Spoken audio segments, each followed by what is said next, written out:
Hello everyone, in this video I'm going to be talking about the top 5 things I wish they removed from DBD and also offer a simple solution to fix them. Some of these things I'm going to mention are quite unhealthy for the game, but the good thing is that you don't see them that often. First thing, getting a random skill check when you are leaving a gen.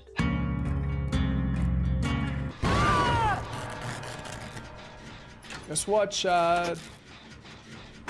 Oh, Has it ever happened to you when you are walking on the gen and the moment you leave the gen you randomly get a skill check and there's nothing you can do about this? This is especially annoying if the killer has the perk pain res and you are trying to avoid screaming from the pain res and you leave the gen, you get a random skill check, you lose 10% and then plus the pain res that's 20%. So you lose 30% in total just because you wanted to leave the gen and avoid the scream. My solution to this problem is extremely simple. Just make the random skill checks occur when you leave the gen, just like the perk overcharge.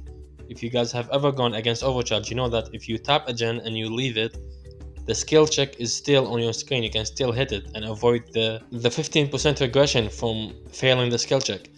Why can't we just get the same thing on the random skill checks we get on the gen? Very simple solution. Next, we have hook breaking after you sacrifice a survivor. Has it ever happened to you when you sacrifice a survivor on a corner of some maps and then you realize when you down the next survivor that there are no hooks available whatsoever? And if the survivors know this, they can just keep going to this corner over and over and you can never hook them just because the first hook, the only hook that was in this corner broke when you sacrificed the first survivor.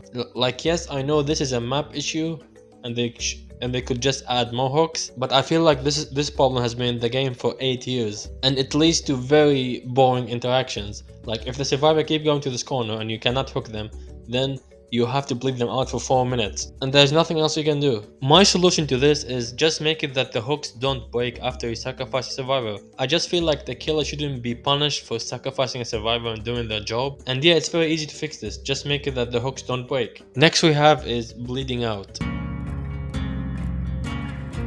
This is my personal least favorite thing about DBD, is that when the killer just out of nowhere decides to bleed you out for 4 minutes and there's absolutely nothing you can do about it. Like, if you are the last survivor alive and the killer just decides randomly to bleed you out for 4 minutes, then you are just stuck in the game for 4 minutes. And for whatever reason, as a survivor, you cannot do anything about this. If you are the last one alive and the killer just decides to bleed you out. Like, once in a game I had the killer bleed me out just because I got a flashlight save.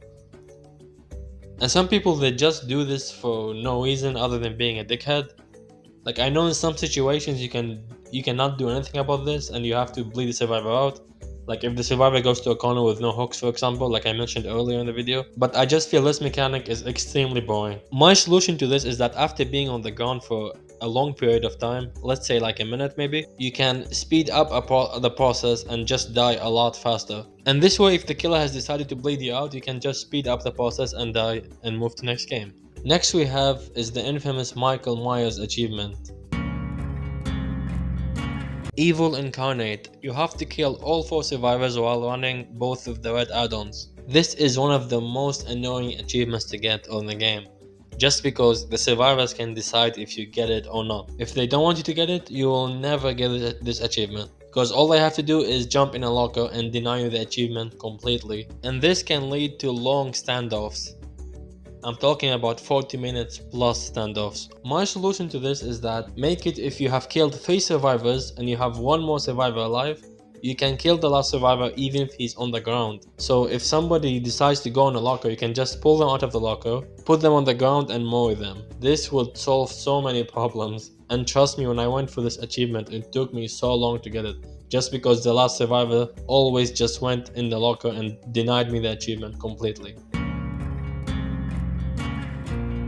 Map offerings. My problem with map offerings is that people use them because they want the most advantage to win. And that includes both survivor and killer. Like, some killers send themselves to the best map possible with the best add-ons, best perks, And survivors do the same thing. They send themselves to the best maps that they know, and they have the best perks and the best items to make the other side miserable. And I feel like the negatives of map offerings outweigh the positives a lot. Yeah, I know that not everyone that uses map offerings are trying to make the other side miserable, but unfortunately most people do it for that reason, and also to have the most advantage to win. I also don't like that one person can decide where everyone goes. Not to mention sack wards are extremely rare to find on the Blood Web. My solution to map offerings is that, well, it's a bit hard to do this because like I know some achievements are tied to map offerings. Like for example, you need to escape RPD 20 times.